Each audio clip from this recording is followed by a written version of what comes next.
moderately liberal, moderately left-wing people.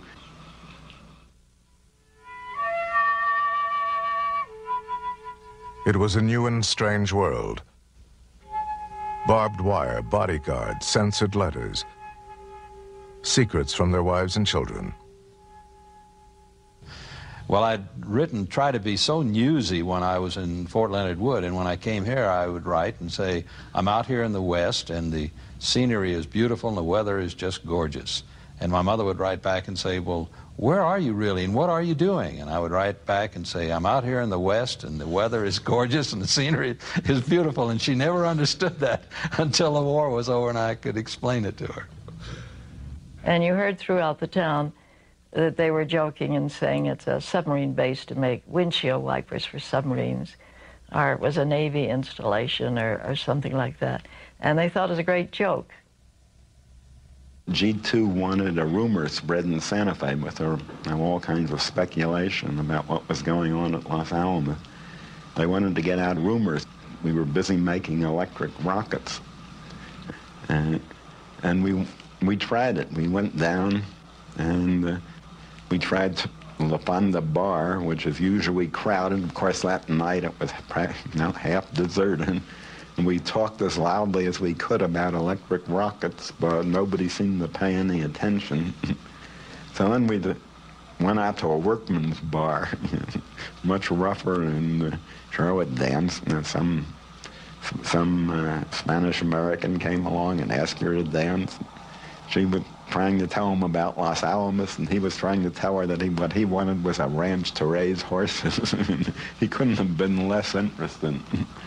And finally, I grabbed the guy at the bar, and I took him by lapels and shook him and said, you know what we're doing at Los Alamos? And he was so drunk, I'm sure he didn't remember a word of it. The complete flop. It's not as easy as it sounds to be a spy. Back in Berkeley, an industrial scientist named George Eltonton had approached Oppenheimer's old friend Håkan Chevalier in 1943 with a request that Chevalier convince Oppenheimer to share secrets with Russian scientists. Chevalier refused, and when Oppenheimer passed through Berkeley on secret business, Chevalier told him about the incident. I told Oppenheimer that this was not something that he could do anything about, and that if there were to be such exchanges, they would have to be proposed on the highest levels of government, and it would have to be worked out in that way. And he agreed that this would not be there was no possibility of doing anything. And that is all. And I forgot about it, and I think that he forgot about it for a long time, too. This seemingly insignificant conversation would later have enormous impact on the lives of both men. In late 1944, American intelligence learned that the German atomic bomb effort had failed. Nevertheless, shortly afterwards, Los Alamos scientists picked up the pace and began working 6-day weeks. Where everything was coming together, everything was going at a very rapid rate. We were building up to the Trinity test at that time. We were a great deal of production of devices to be used in the atomic bomb were being made. Everybody was working day and night.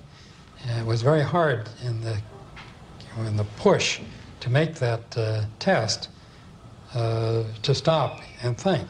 I said, what do you young men do in the evening for pleasure? And they said, we go back to the lab and stay till midnight. As one would, I remember I would work almost every night till I'd nearly drop, then go home, sleep a bit, and then come back. Saturdays and Sundays, just constantly working.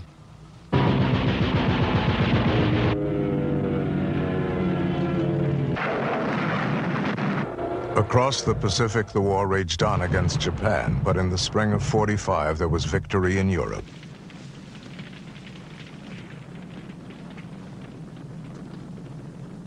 The Nazis had never come close to building an atomic bomb.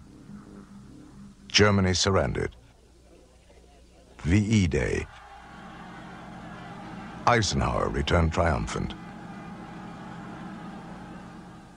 I would like to think now that I at the time of the German defeat that I would have stopped, taken stock, thought it all over very carefully, and that I would have walked away from Los Alamos at that time. And in terms of all of everything that I believe in, before and during and after the war, I cannot understand why I did not make that act. On the other hand, it simply was not in the air. I do not know of a single instance of anyone who had made that suggestion or who did leave at the time. There might have been someone that I didn't know, but at the time, it just was not something that was part of our lives. Our life was directed to do one thing. It's as though we had been programmed to do that, and we, as automatons, were doing it. Amazing how the technology tools trap one. I mean, they're so powerful that when I was impressed because most of the sort of fervor for developing the bomb came in a kind of anti-fascist fervor against Germany. But when VE Day came along, nobody slowed up one little bit. No one said, well, the main thing, it doesn't matter now. We all kept working, and it wasn't because we understood the significance against Japan. It was because the machinery had caught us in its trap, and we were anxious to get this thing to go.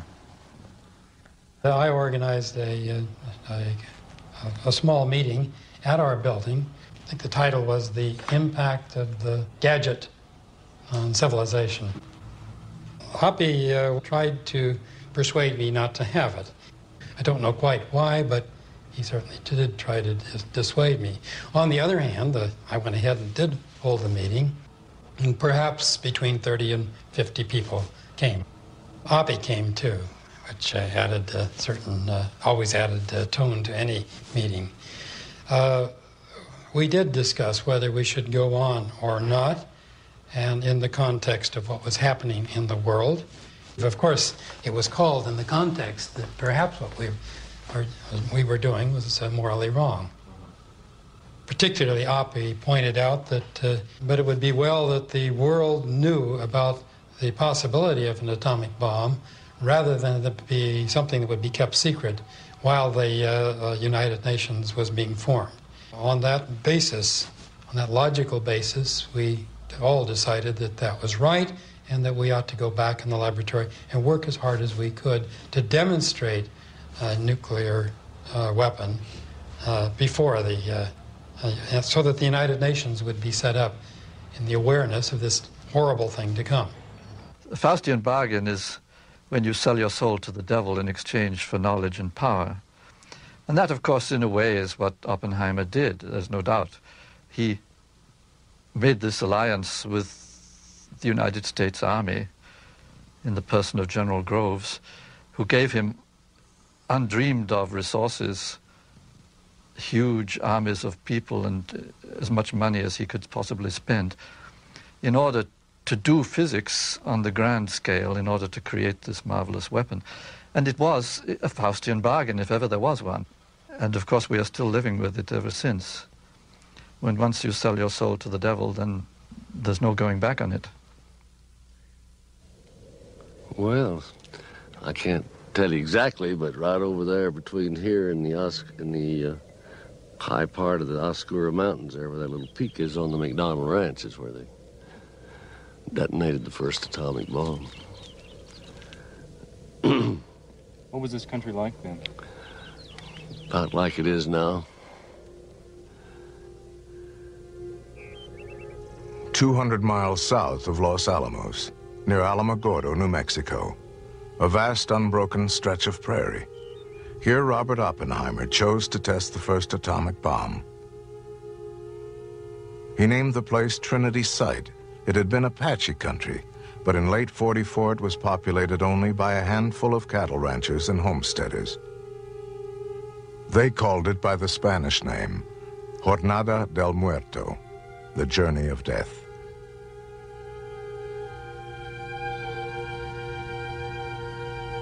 Dave McDonald. I was put out of here in '42. Who put you out of here? Corps of Engineers and federal judge and so forth. And said they had to have it for our gunnery range and so forth, you see. And later on,